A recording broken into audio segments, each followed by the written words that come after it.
Assalamualaikum warahmatullahi wabarakatuh. Kembali lagi bersama Pemuda Bertani, channel Wong Tani. Gimana kabar sahabat muda bertani? Semoga selalu sehat, sehat orangnya, sehat pola tanamannya. Di video kali ini kita berkunjung ke Bapak Nur Qosim. Bapak Nur Qosim seorang TNI, tetapi dia juga sambil bertani. Dan kita akan ngobrol santai. Ini salah satu petani sukses yang ada di desa mana Pak ya? Kedung Jambe, Kecamatan Singgahan, Kabupaten Tuban. Kita akan belajar dari Pak Nur Qosim, ahli melon ini. Sudah sangat berpengalaman. Tapi sebelum kita lanjut ke videonya, jangan lupa dukung terus channel Pemuda Bertani agar channel bisa berkembang, memberikan manfaat, informasi khususnya dalam dunia pertanian. Salam Pemuda Bertani, petani sukses, Indonesia maju.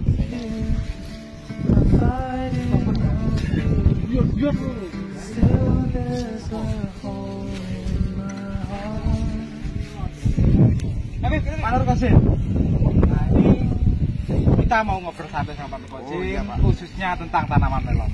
Ini Pak Nur Qosim kan seorang TNI Pak ya? Ya. Kenapa Bapak sudah menjadi seorang TNI kok masih menjadi seorang petani, khususnya petani melon Pak? Alasannya apa Pak? Alasan saya Pak ya, yang jelas yang pertama ini untuk mengangkat ekonomi Pak, taraf ekonomi. Nah, yang kedua untuk menciptakan lapangan pekerjaan bagi masyarakat, khususnya desa Kedung Jambe. Gimana saya bertani? Sudah bisa mempekerjakan yang pertama itu laki-lakinya 3 orang, yang perempuannya 8 orang.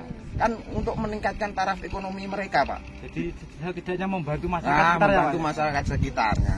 Nah ini gini Pak, gimana caranya Bapak membagi waktu menjadi seorang TNI dan menjadi petani? Kalau di tentara itu kan biasanya itu Pak, ada apel pagi, ada apel siang, apel sore kan ada Pak. Sebelum bekerja, malamnya sudah saya kumpulkan, sudah saya kasih tahu Pak, ini besok sampean harus nyemprot obatnya ini ya. Jadi disiapkan semua Pak? Sudah saya siapkan Pak, sudah saya siapkan sebelum saya berangkat ke kantor, sudah tertata rapi, tersusun besok kegiatannya apa, yang ibu-ibunya, yang bapak-bapaknya sudah saya konsep semuanya. Sudah langsung berjalan, tinggal instruksi dari Bapak Nur Qosim aja ya Pak. Nah ini Pak, kenapa alasan Bapak ini kan menjadi petani melon, tidak petani yang lainnya? Alasannya kenapa Pak? Yang jelas Pak ya, itu keuntungannya lebih menjanjikan. Jadi lebih ekonominya lebih ekonominya sudah menjanjikan sampai saya bisa, alhamdulillah Pak ya ini cerita saja, enggak ya sampai bisa bikin rumah, bikin apa ya dari petani ini Pak. Ya alhamdulillah sampai ibu saya daftarkan haji ya dari hasil alhamdulillah dari melon ini Pak ya? Dari melon ini. Apa namanya? Enggak apa-apa ya, nanti masyarakat pasti nyebutnya apa? Kaji melon, enggak masalah bagi saya itu Pak. Enggak masalah. Yang penting kita yang penting itu yang pertama tidak nyuri, tidak merugikan orang lain, tidak merugikan dinas, kan itu apalagi aja. Bisa memberikan manfaat bagi sekitar. Ini Pak Nur Qosim, siapa tahu ini kan menjadi motivasi untuk sahabat-sahabat muda petani, baik muda maupun tua. Ini trik-trik atau cara-cara pengolahan lahan tanaman melon itu gimana Pak? Apa saja yang perlu dilakukan?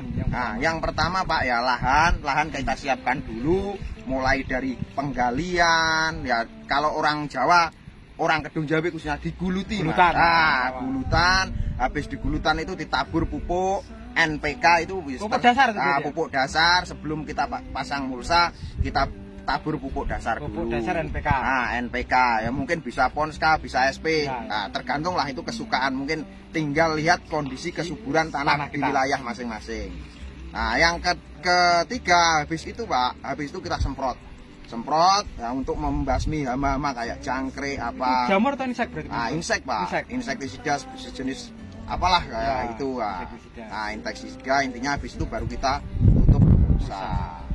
Setelah itu baru dilakukan penanaman. Baru kita menyemai dulu Pak. Kalau saya semai kalau orang Kedung Jambe ya dideder Pak.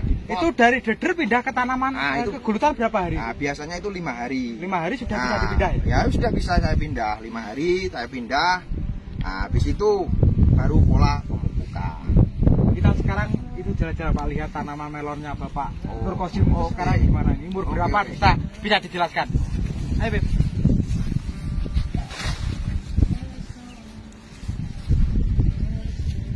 Ini Pak. Ini umur berapa Pak ini? Ini kurang lebih umur 48 sampai 50. Ini sudah umur 48 sampai 50 hari. Ini perkiraan panen berapa hari Pak? Ini panen kira-kira kan biasanya 65 hari setelah tanam. Ini kan gitu Pak. Ini kan untuk bulan ini khususnya bulan ini mau menghadapi bulan puasa. Harga tanaman melon ini kan lagi naik. Ini gimana menurut Pak? alhamdulillah Pakmu yang kemarin-kemarin di awal-awal tahun yang waktunya corona itu kan harga melon jatuh Pak. Jatuh banyak petani-petani holti khususnya itu banyak yang gulung tikar. Ya alhamdulillah dengan adanya corona sudah mulai membaik, sekarang sudah mulai harga sudah mulai stabil. Ya, alhamdulillah. Apakah selain menjadi petani melon, apakah Bapak Nurkosi ini punya punya tanaman lain? Alhamdulillah Mas, saya di yang sebelah barat perumahan Desa Kedung Jambe saya bertani padi. Karena apa Pak? Padi itu apa namanya lumbung pangannya Indonesia kan harus padi.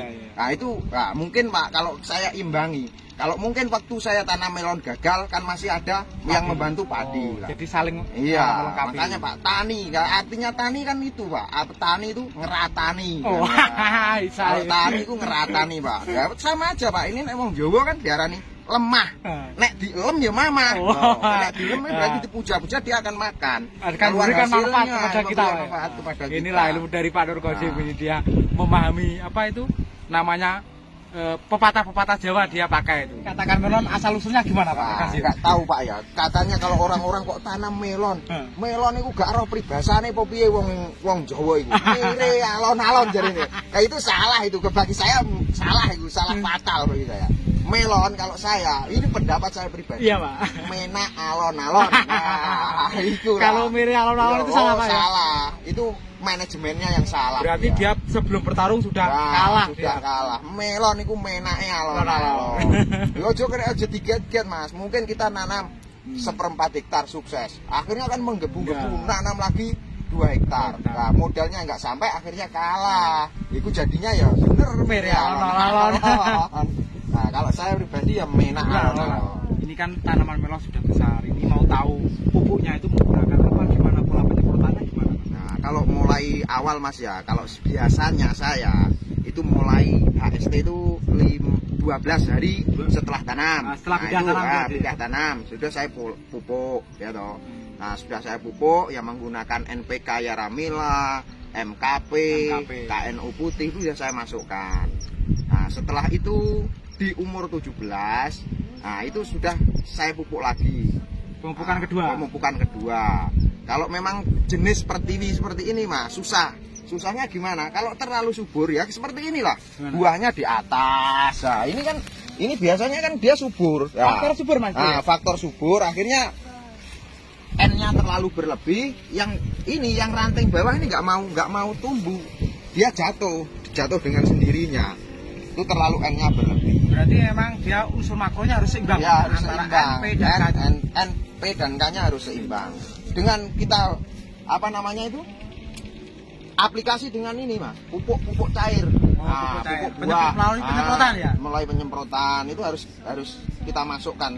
Mulai umur 25 itu sudah kita masukkan.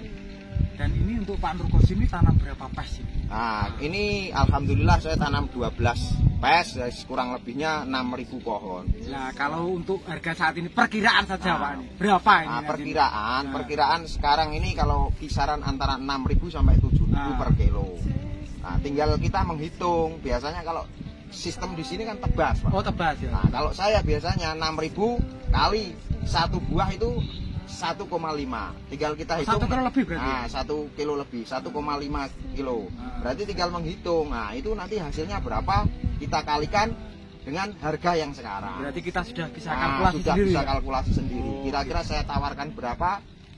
Oh iya. Nah, seperti itu.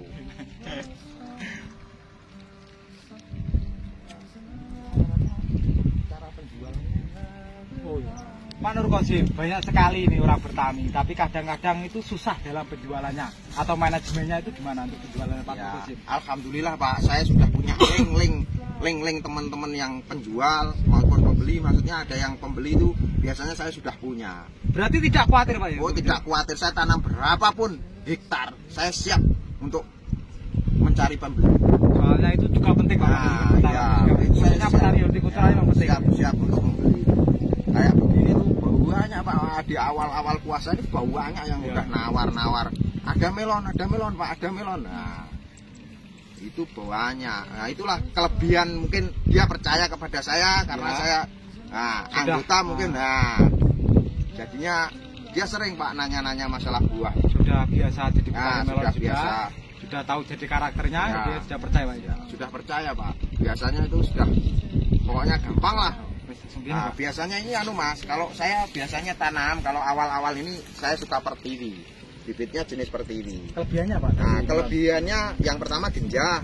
Nah, yang pertama genjah dan dia mudah subur. Nah, itu pertiwi. Dibandingkan dengan Dibandingkan jenis melon-melon yang lain. Untuk penggunaan obat, saya itu fungisida itu nggak ketinggalan. Mulai tetap dari lanjut, Pak, ya? lanjut.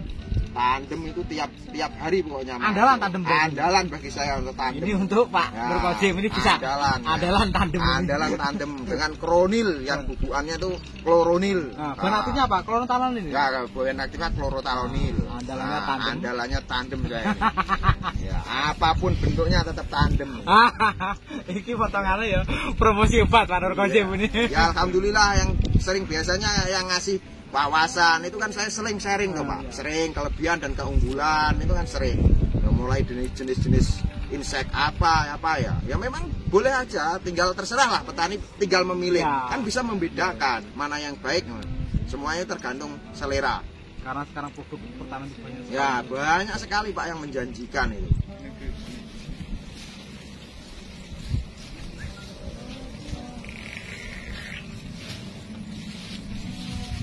Dan itu Pak, selama ini kan menjadi petani, khususnya petani melon Pak, apa saja yang Bapak sudah dapatkan dari keuntungan menjadi petani khususnya ini Pak? Ya alhamdulillah Pak ya, sudah banyak yang saya dapatkan. Saya bertani ini sudah ada 6 tahun lebih kalau nggak salah Mas. 6 tahun saya pindah di sini 2008, mungkin saya mulai dari 2012. Alhamdulillah Pak, saya sudah dapat, ya udahlah banyak pokoknya. Kalau nanti kita cerita, pendapatan kan nggak enak, Ya, nggak etis itu loh. Dikira yang nanti penting itu sombong, kan itu. bisa membagi waktu antara, Ya, dinas, antara dinas sama petani nah, itu Pak. petani itu. Demikianlah kita review sama Bapak Nur Qasim, seorang TNI tetapi dia juga bertani. Tanamannya juga bukan hanya sekedar melon saja sebenarnya. Ada tanaman lain Pak ya Pak Nur Qasim ya. Padi juga ada. Bawang merah juga ada untuk tanaman Pak Nur Qasim, tapi kita hari ini khusus untuk mereview tanaman melon Pak Nur Qasim, seorang TNI juga petani yang sukses, khususnya petani hortikultura. Dukung terus channel Muda Bertani agar channel bisa berkembang, memberikan manfaat dan informasi khususnya dalam dunia pertanian. Salam Muda Bertani, petani sukses, Indonesia maju. Wassalamualaikum warahmatullahi wabarakatuh.